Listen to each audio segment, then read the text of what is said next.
มาน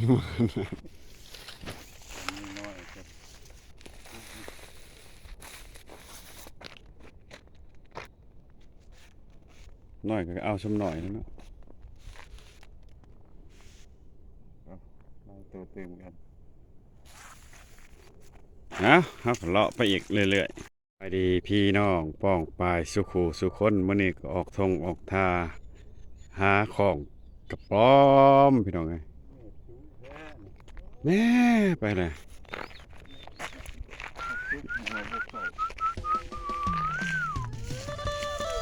ของกาลัดตาของบวงของบ่วงแล่ที่คอยมื่นตาสันเด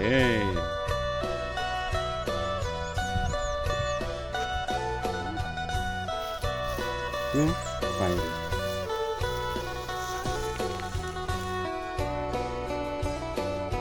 บรรยากาศบ้านๆกับครูใหญ่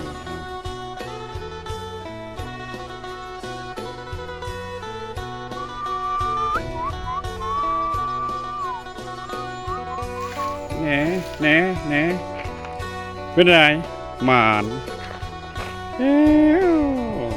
บรรยากาศ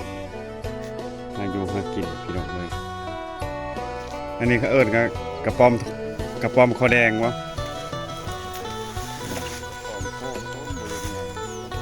กระป๋อมโขกเนาะกระป๋อมบ้านมันกินแตงนัว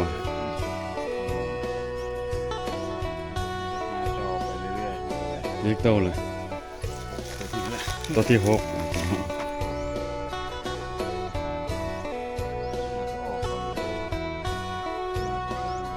มันออกมาพิงแดดเนาะเอาแล้วครับเห็นอีกแล้วโตได้ไม่พอกหน่อยพอกกา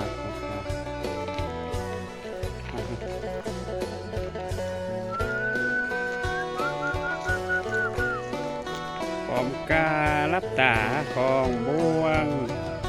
ของบ่วงแล้วจะคอยมือตาโอ้ยไม่ชิด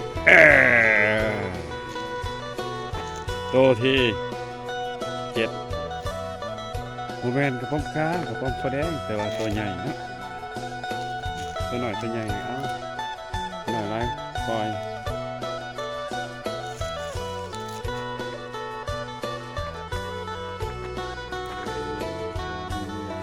กินวานนะจ๊ะเนาะพอเข้ากับขี่รถจักรเลาะนะพี่น้อง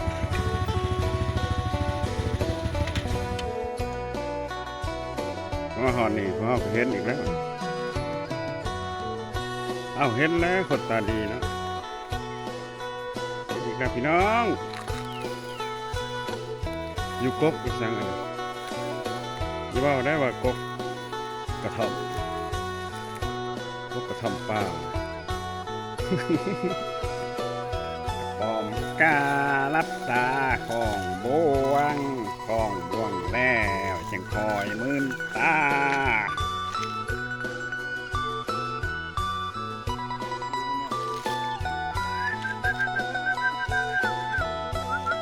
ลงแล้วดูฟองนะอ่อนดูฟอง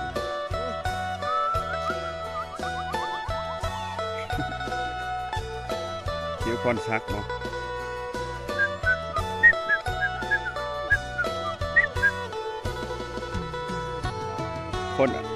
คนอาวุโสที่จนหมดออกเสียง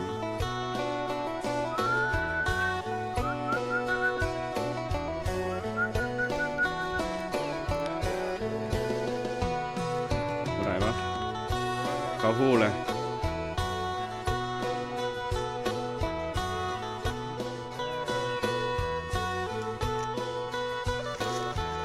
โอ้คุณกายแล้วทางหลังคุณโอ้ทางหลัง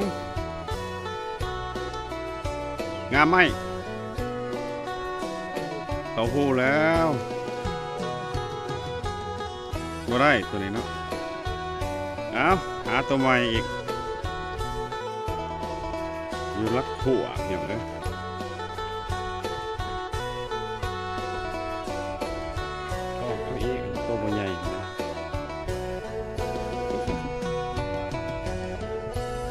นี่ตัวแฮ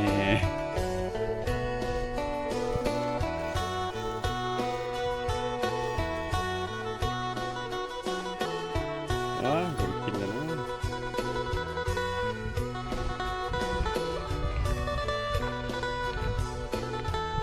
นี่คืออยู่เบิ่งอันนั้นไปแล้ว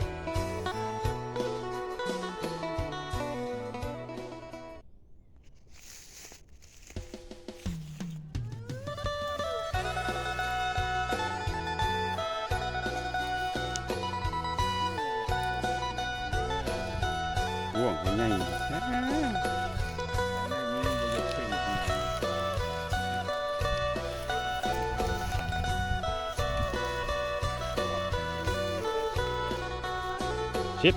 ชิดลงมาห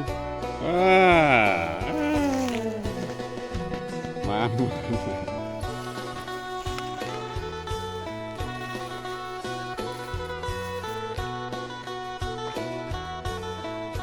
่อยจะเอาสักหน่อย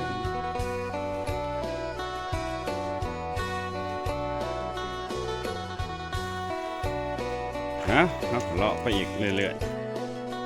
เห็นอีกแล้วพี่น้องมาแรงวงครอบโอ้ของแล่นคุณนี่มาแล้วพี่จะมีของ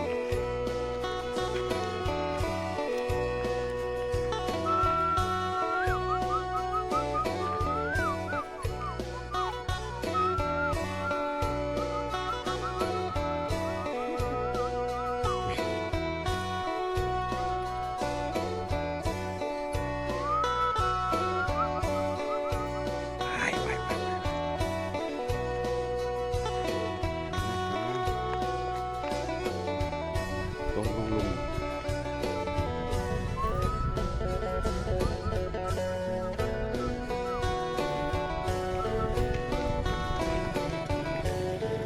โอ้ยนี่กระปอมอยู่พี่น้อง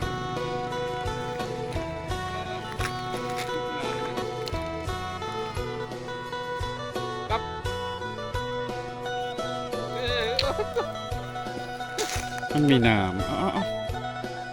มันมีน้ำพี่น้องมีน้ำโตกับฮู้นี่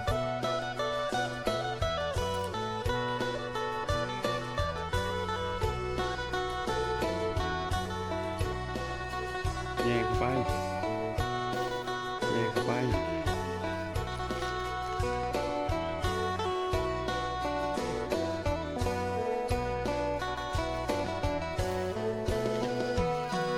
จับเอามีน้ำเลยครับมาได้อีกเลยไม่เจอมาได้โอ้ยมาได้สับพี่น้องยิ้มใส่น้ำจับไปแล้ว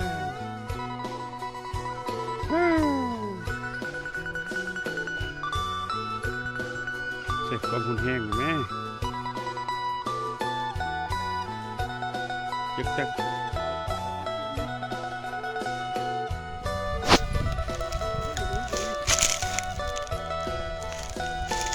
ก็ได้สนุกเลย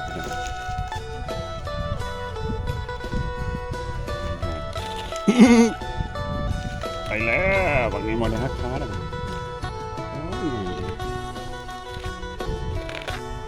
ประมาณเช้า20